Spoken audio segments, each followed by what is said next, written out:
நாம எதற்கும் கவலைப்பட வேண்டாம். தேவ பிள்ளைகள் அறிந்து கொள்ளணும், உண்ணவும் உடுக்கவும் நமக்கு உண்டாயிருந்தால் அது போதும் என்று என்ன செய்வோமா?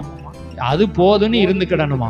உண்ணவும் உடுக்கவும், சாப்பிடுறதுக்கு சாப்பாடு, ட்ரெஸ், இது ரெண்டை தவிர வேற நமக்கு ஒண்ணும் வேண்டாம். மூணாவது தங்குவதற்கு ஒரு வீடு, அதுவும் நமக்கு இருக்கிறது. அப்ப நம்ம எதைக்குமே என்ன செய்ய வேண்டாம்? கவலைப்பட வேண்டாம். நிறைய பேர் கவலைப்பட்டுக்கிட்டே இருப்பாங்க. ஆனா இன்னைக்கு மனுஷனுடைய மென்டாலிட்டியை பாருங்க, மனுஷனுடைய எண்ணங்களை பாருங்க.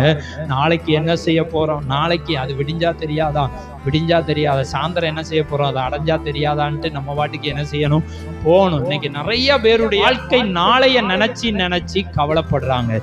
எதுக்கும் கவலைப்பட வேண்டாம். நாளைக்கு நல்லதை என்ன செய்யும், நடக்கும். நாளைக்கு நன்மையானதே கர்த்தர் என்ன செய்வாரு, தருவார். நன்மையானது தான் தருவார். அதனால நம்ம கவலைப்பட வேண்டாம். ஏன்னா இந்த உலகத்துல